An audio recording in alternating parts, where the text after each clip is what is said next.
आपके विशेष मकसद से मिल रहा हूँ, क्योंकि मैं जो महसूस करता हूँ एक नागरिक भी, और शायद आप भी करते होंगे, कि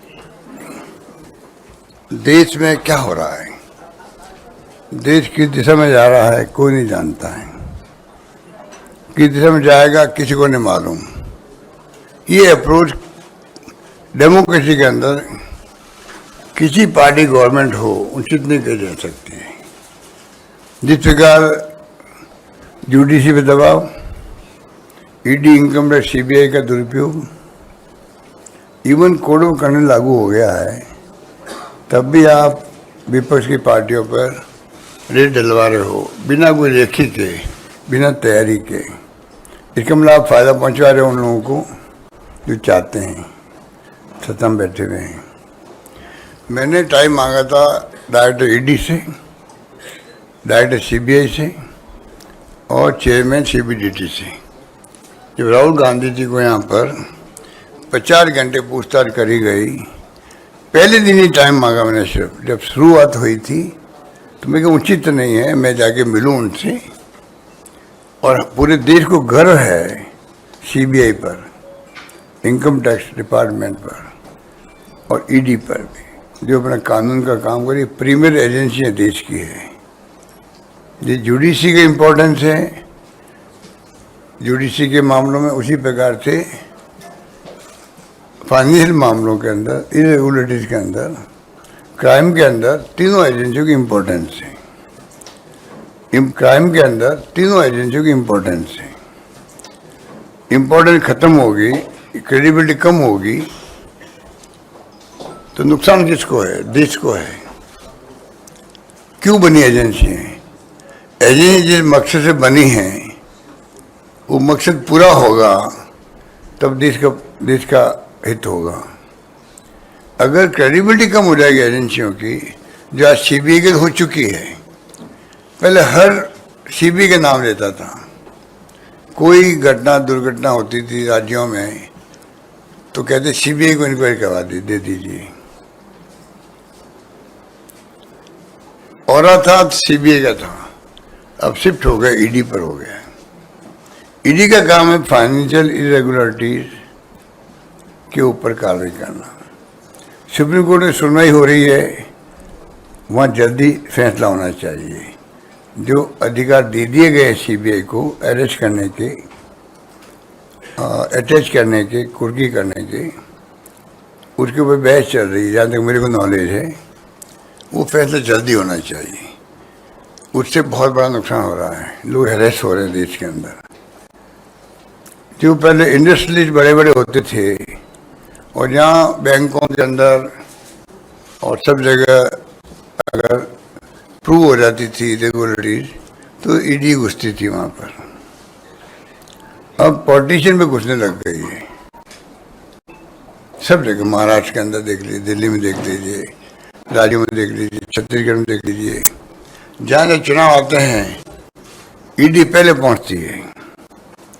ये जो मैंने उस वक्त टाइम मांगा था तीनों से, मैं मिलना चाहता हूँ आपसे आकर के। मैं एक राज्य का मुख्यमंत्री भी हूँ, 5.5 करोड़ की जनता से ज़्यादा वहाँ पर है, 5.5 करोड़ तो 7 करोड़ के लगभग आबादी है, उनको रिप्रेजेंट करता हूँ। मैं आगे बताना चाहता हूँ कि आप एजेंसी की क्रेडिबिलिटी नीचे जा रही है, जो नहीं जानी चाहिए। हम चाहते हैं कि आपकी विश्वसनीयता बनी रहे, बल्कि आगे और बढ़े। हम आपके साथ हैं। जहाँ फाइनेंशियल इरेगुलरिटी हो रही है, करप्शन हो रहा है, क्राइम हो रहा है, आप कड़ी से कड़ी कार्रवाई करो, तत्काल करो, जेल भेजो, अटैच करो प्रॉपर्टी, हम स्वागत करेंगे आपका। पर जिस प्रकार से आप इशारों पर, ऊपर के दबाव पर, ये साफ जाहिर पूरा देश देख रहा है, तो गाँव तो भी चर्चा होने लगी, गाँव के अंदर भी, कि ये क्या हो रहा है। गाँव में चर्चा होने लग गई है।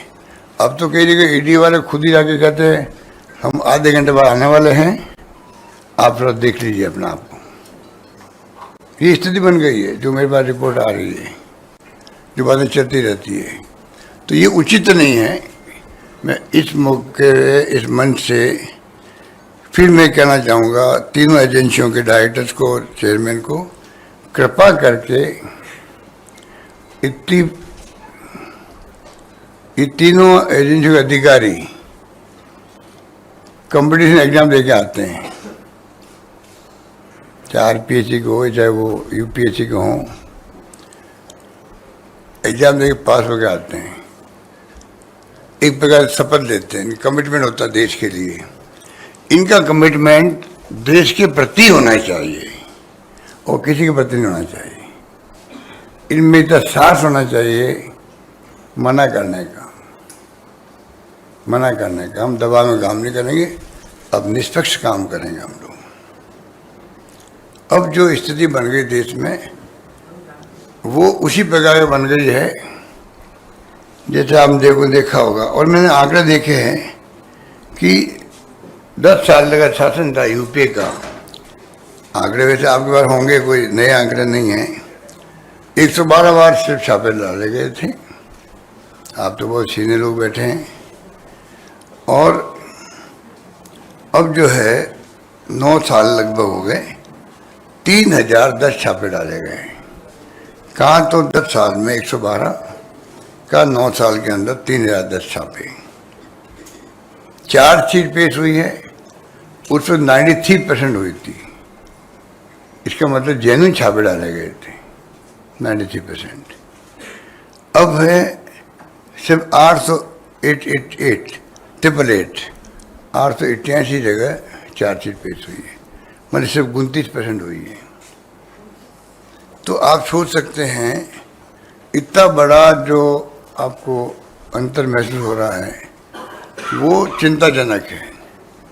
इसका मतलब है कि 3000 छापे डाले गए, उनमें क्या बीती होगी जिनको आप 800 के लगभग आप वहाँ पे चार्जशीट पेश कर पाए हो। जब छापे डाल दिए आपने, 9 साल हो गए, चार्जशीट पेश क्यों नहीं कर रहे आप? तो ये मैं इस रूम के अंदर आप सबको हाजिर नाजिर रख के ये कहना चाहूँगा, एजेंसियों को, पूरे देश की भावना है जो मैं बोल रहा हूँ। क्योंकि मैं भी अखबार पढ़ता हूँ, सोशल मीडिया देखता हूँ, टीवी देखता हूँ, और आजकल तो प्लेटफॉर्म पे डिस्कशन आते हैं आप लोगों के। अच्छे से अच्छे राइटर्स बैठते हैं, लेखक साहित्यकार बैठते हैं, जनमंद है। देश देख रहा है, बेबस है देश। आप मेरी भावना की कदर करना, मैं समझता हूँ, उम्मीद करता हूँ कदर करोगे। देश बेबस है। मणिपुर में जो हो रहा है, पूरा मुल्क का एक हिस्सा है, वो अभिन्न अंग है, हम कहते थे। वो अभिन्न अंग है तो उसकी तरफ कोई ध्यान दे रहा है क्या? पूरा देश बेबस है और प्रधानमंत्री को फुर्सत नहीं है एक दिन जाने के लिए वहाँ पर, एक दिन जाने के लिए। इतनी बड़ी घटना हो जाए वो मैं एक्सप्लेन नहीं करूँगा, आप सबको मालूम है। सीएम ने क्या कहा, मीडिया ने क्या क्वेश्चन पूछे, सब मालूम है आपको। तो क्या हो रहा है? कश्मीर में भूकंप आ गया था एक बार, और वहाँ पे हम लोगों ने एक एनजीओ के माध्यम से, मैं मेरे मोमेंटो ऑप्शन करता हूँ, सुनामी के अंदर या गुजरात भूकंप के अंदर या कारगिल युद्ध के अंदर, तो जो मोमेंटो मिलते हैं सीएम को हम ऑप्शन करके पैसा भेज देते हैं। जब मैंने कश्मीर भूकंप के अंदर इकट्ठा करना शुरू किया तो मैंने एक आर्टिकल पढ़ा, मैंने उसमें लिखा था कि पूरा देश कहता है हिंदुस्तान कि कश्मीर हमारा अभिन्न अंग है। अब जब गुजरात भूकंप आया था तब तो लाखों हाथ खड़े थे मदद के लिए, तो वो हाथ नजर नहीं आते हमें। मणिपुर दूर है जरा, वहाँ की चिल्लाहट, वहाँ की भावना वो यहाँ तक पहुँचती नहीं है, मीडिया तक भी नहीं पहुँचती है। मीडिया ने गायब कर रखा है। तो आप सोच सकते हैं कि राहुल गांधी बार बार मोदी जी का, अडानी जी का नाम क्यों लेते हैं, मणिपुर का नाम क्यों लेते हैं? क्या एक विपक्ष के नेता का अधिकार नहीं है क्या वो अपनी बात कहे तो उसको रिस्पॉन्स करे? मुझे आप बता दीजिए, मेरे तो क्या बहुत लंबा रहा हो गया राजनीति में, कोई भी घटना दुर्घटना हो, विपक्ष बोलेगा उसका धर्म बोलना चाहिए, उसी डेमोक्रेसी मजबूत होती है। पर क्या सत्ता पक्ष का धर्म नहीं है क्या? सत्ता पक्ष का उसको रेस्पॉन्ड करे, कुछ भी करो रेस्पॉन्ड। राजीव गांधी जी के वक्त में एक बार मीडिया को लेके एक फैसला हो गया था, आपने आवाज उठाई, राजीव गांधी ने वापस को ले लिया। ये डेमोक्रेसी है। अब तो ना वो मिलते हैं प्रधानमंत्री जी आपसे, ना आप इश्यू बना पाते हो। आप लोगों का कसूर नहीं है, क्योंकि मीडिया के मालिक जो है उनको भी इनकम टैक्स, ईडी और सीबीआई का डर रहता है। मुझे कहते हैं संकोच नहीं, मैं तो बार बार कहता हूँ कि वो नाराज भी होते होंगे मालिक लोग, पर मैं कहते चूकता नहीं हूँ। कोविड आ गया तो आप देख रहे हो तनख्वाह आपकी आधी कर दी।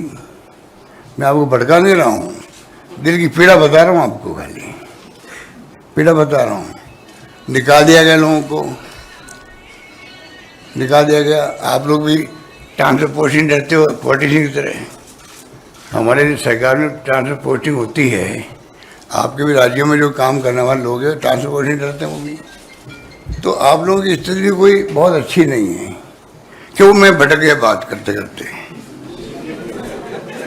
मैं जो कह रहा था कि मैंने कहा भाई मैं मिलने आना चाहता हूँ आपसे, मैंने शुरुआत से करी थी और वो शुरुआत मेरी वहीं रह गई। इमीडिएटली अपॉइंटमेंट आ गई मेरे पास में, मुझे बड़ी खुशी हुई कि मैं जाकर अपनी बात कहूँगा। और मैंने मीडिया को भी कह दिया भाई मैं जा रहा हूँ सीबीआई डायरेक्टर